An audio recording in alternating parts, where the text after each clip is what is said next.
ভোরের আলো তখনও পুরোপুরি জাগেনি। দার্জিলিংয়ের পাহাড় ঘিরে রাখার কুয়াশার ধূসর পর্দা আস্তে আস্তে সরে যাচ্ছিল। চা বাগানের ভেতর দিয়ে সরু রাস্তা পাক খেতে খেতে গিয়ে মিশেছে এক সংকীর্ণ ফিতের মতো জায়গায়। শিলিগুড়ি করিডোর মানচিত্রে মাত্র ২২ কিলোমিটার প্রশস্ত এই করিডোরকে বলা হয় চিকেন নেক। এর দুই পাশে বাংলাদেশ, ভুটান আর নেপাল। উত্তর পূর্ব ভারতের ৭ রাজ্যের সঙ্গে বাকি ভারতের একমাত্র যোগসূত্র এই সরু ফিতেটুকুই। সকালের কুয়াশা ভেদ করে ট্রেন ছুটে যায়, সেনা কনভয় গর্জে ওঠে, সাধারণ মানুষের জীবন প্রবাহিত হয় এই সেতুপথ ধরে। অথচ ভারত জানে এই গলিপথেই তার প্রাণরেখা। আর তাই এই করিডোরের ভেতরেই লুকিয়ে আছে এক শ্বাসরুদ্ধ আতঙ্ক। যদি হঠাৎ তা ছিঁড়ে যায়, যদি প্রতিবেশী সংঘাতে এক নিমেষে হারিয়ে যায় এই অস্তিত্বের শিরা উপশিরা। আসামের মুখ্যমন্ত্রী হেমন্ত বিশ্ব শর্মা সম্প্রতি দাবি করেছেন শিলিগুড়ি করিডোরে অস্বাভাবিক কিছু ঘটছে। সম্প্রতি শিলিগুড়ি করিডোর থেকে ঘুরে এসে তিনি বলেছেন, দেওয়ালে লেখা স্লোগানগুলোতে বাংলাদেশপন্থী বার্তা দেখা গেছে। এরপর যা বলেছেন সেটার মানে আরও গুরুতর। এই অঞ্চলের মানুষ নাকি এখনও নিজেদের মধ্যে বাংলাদেশি পরিচয় লালন করছে, আর ভবিষ্যতের যুদ্ধে তারা ভারতের সঙ্গে নয় বরং বাংলাদেশের পাশে দাঁড়াতে পারে।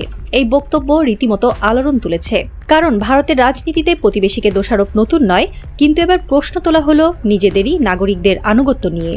টাইমস অফ ইন্ডিয়ার এক প্রতিবেদনে হেমন্তের এই মন্তব্য গুরুত্ব সহকারে প্রকাশিত হয়, যেখানে বলা হয় বাংলাদেশি রাডিকালরা চিকেন নেক এলাকায় স্থানীয়দের ভারত বিরোধী মনোভাব উস্কে দিচ্ছে। রিপোর্টটি প্রকাশের পর বিষয়টি আরও আলোচনার কেন্দ্রে আসে এবং আন্তর্জাতিক মহলে দৃষ্টি কাড়ে। কিন্তু এই ভয়ের পেছনে ইতিহাসের দীর্ঘ ছায়া রয়েছে। এই করিডোরের অধিকাংশ মানুষই অভিবাসী। কেউ এসেছে ১৯৪৭-এর দেশভাগের সময়, কেউ ১৯৫১ পরবর্তী অস্থিরতায়, আবার অনেকে ১৯৭১-এর মুক্তিযুদ্ধের উত্তাপে। হিন্দু কিংবা মুসলমান, সবাইয়ের শেকড় পূর্ববঙ্গের মাটিতে। হেমন্তের ভাষায় এদের ভেতরে এখনও শেকড়ের স্মৃতি রয়ে গেছে। নাগরিকত্ব পাওয়া গেলেও নিষ্ঠা কি পুরোপুরি বদলানো যায়? ভারতীয় কর্তৃপক্ষের চোখে তাই এরা এক অদৃশ্য প্রশ্নবোধক চিহ্ন, এক ফিয়ার অফ দ্য আননোন। প্রশ্ন জাগে, আসলে কি বাংলাদেশ শিলিগুড়ি করিডোরকে কেন্দ্র করে কোনো গোপন কৌশল সাজাচ্ছে? বাংলাদেশ সরকার কখনোই এমন কোনো অভিপ্রায় প্রকাশ করেনি। সামরিক নীতি বা পররাষ্ট্র কূটনীতির দলিলেও এ ধরনের ইঙ্গিত মেলে না। তবে ভারতীয় রাজনীতির অঙ্গনে বারবার এই করিডোরকে ঘিরে ভয় ও সন্দেহ উস্কে দেওয়া হয়। সাধারণ মানুষকে বোঝানো হয়, সাবধান, তোমার পাশের বাড়ি শত্রুর ঘাঁটি। কিন্তু এই আতঙ্ক ছড়ানোর রাজনীতি শেষ পর্যন্ত ভারতের ভেতরেই নতুন বিভাজন তৈরি করছে।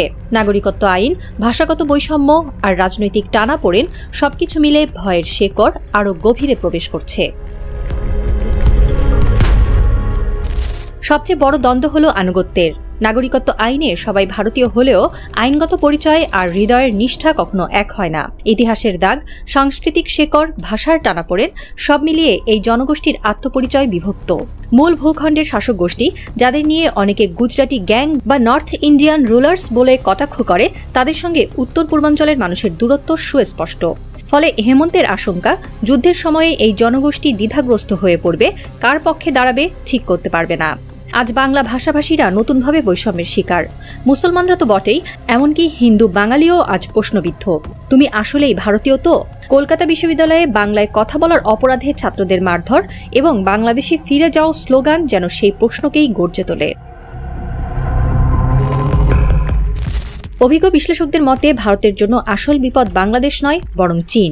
ভৌগোলিকভাবে শিলিগুড়ি করিডোর সিকিম ও ভুটানের নিচে, তার ওপরে চীন। ডোকলাম মালভূমি, যেখানে ভারত চীন বহুবার মুখোমুখি দাঁড়িয়েছে, শিলিগুড়ি থেকে কয়েকশো কিলোমিটারের বেশি দূরে নয়। একটি পূর্ণাঙ্গ যুদ্ধে চীন যদি দক্ষিণে নামে, করিডোর কেটে দেওয়া তাদের জন্য কঠিন হবে না। আর যদি সেটি ঘটে, উত্তর পূর্ব ভারত মূল ভূখণ্ড থেকে বিচ্ছিন্ন দ্বীপে পরিণত হবে। কেবল সামরিক দিক নয়, চীন অর্থনৈতিক বিনিয়োগ, ঋণ কৌশল আর কূটনৈতিক চাপ ব্যবহার করেও প্রভাব বিস্তার করছে। ভুটান ও নেপালে অবকাঠামো প্রকল্প, বাংলাদেশের সঙ্গে বাণিজ্য, মিয়ানমারের বন্দর রাজনীতি সব মিলিয়ে চীনের ছায়া ঘন হয়ে উঠছে। নেপালে বিদ্যুৎ কেন্দ্র, শ্রীলঙ্কায় হাম্বানটোটা বন্দর, মিয়ানমারে কিয়াও কফিউ গভীর সমুদ্র বন্দর সবই চীনের দীর্ঘমেয়াদী কৌশলের অংশ। তাই অনেকের মতে বাংলাদেশকে দোষারোপ আসলে একটি অজুহাত, আসল হুমকি আড়াল করার প্রয়াস। আসামের মুখ্যমন্ত্রী হেমন্ত বিশ্বাস সতর্ক করেছিলেন, আগামী 15 থেকে 20 বছর অত্যন্ত গুরুত্বপূর্ণ। এই সময়ে নির্ধারিত হবে করিডোর অঞ্চলের মানুষের ঝোঁক কোন দিকে। যদি তারা বাংলাদেশপন্থী হয়ে ওঠে, ভারতের নিয়ন্ত্রণ প্রশ্নের মুখে পড়বে। এটি শুধু সীমান্ত রাজনীতির বিষয় নয়, বরং ভারতের নিরাপত্তার ভবিষ্যৎ রূপরেখা। কৌশলগতভাবে শিলিগুড়ি শুধু একটি রাস্তা নয়, উত্তর পূর্ব ভারতের 7 রাজ্যের শ্বাসনালী। করিডোর বিচ্ছিন্ন হলে সেই 7 রাজ্য এক অচল দ্বীপে পরিণত হবে, যেখানে সেনা পাঠানো, খাদ্য পৌঁছানো, এমনকি সাধারণ যোগাযোগও অসম্ভব হবে। মূল আতঙ্ক এখানেই। ভয় আর সন্দেহ মানুষকে বিভক্ত করে। অন্যদিকে অনেকের মতে আসল বিপদ ভারতের ভেতর সাম্প্রদায়িক শক্তি বিজেপির কারণেই আসতে পারে। আগামী 2 দশকে এই অঞ্চলের তরুণ প্রজন্ম কোন মূল্যবোধে বেড়ে উঠবে, তাদের হৃদয়ের আনুগত্য কোথায় থাকবে, সেটি হবে মূল নির্ধারক। যদি অবিশ্বাসের বীজ বোনা হয়, একদিন সেই বীজ অস্থিরতার জঙ্গলে রূপ নেবে। ভারত যদি শুধু ভয়ের রাজনীতিতেই ব্যস্ত থাকে, তবে একদিন করিডোর সত্যিই ফেটে যাবে। প্রশ্ন থেকে যায়, ভয়ের রাজনীতি কি শেষ পর্যন্ত ভারতকেই দুর্বল করে দেবে? শিলিগুড়ি করিডোর কি হবে দক্ষিণ এশিয়ার ভূ রাজনীতির সবচেয়ে বড় দাবার চালের কেন্দ্রবিন্দু? সন্ধ্যা ঘনিয়ে এসেছে। শিলিগুড়ির আকাশে আবার নেমে এসেছে কুয়াশার পর্দা। সীমান্ত ঘেঁষা গ্রামের এক বৃদ্ধা দাওয়ায় বসে বিছুটে পাতা দিয়ে শাক কাটছেন। তার চোখে এখনো ভাসে অভিবাসনের দীর্ঘ যাত্রা, 1971-এর কাঁটাতার পেরোনোর আতঙ্ক। তিনি রাজনীতির খুঁটিনাটি বোঝেন না, করিডোরের কৌশলও তার অজানা। কিন্তু তিনি জানেন তার ভাষা বাংলা, তার স্মৃতিতে বাংলাদেশ, আর তার বর্তমান ভারত। এই দ্বিধার ভেতরেই লুকিয়ে আছে ভারতের ভয়। যুদ্ধ যদি একদিন সত্যি ছড়িয়ে পড়ে, এই মানুষগুলো কাকে বেছে নেবে? শিলিগুড়ির কুয়াশার মতোই ঘনীভূত হয়ে উঠছে সেই প্রশ্ন। পরবর্তী সংঘাতে কি ভারত হারাবে তার কৌশলগত করিডোর, নাকি ভয়ের এই রাজনীতি শেষ পর্যন্ত ভারতকেই গ্রাস করবে? কোনো উত্তর নেই। শুধু রাতের অন্ধকারে ঝিঝি পোকার একটানা ডাক আর মাটির নিচে চাপা পড়ে থাকা অস্থিরতার দীর্ঘ প্রতিধ্বনি।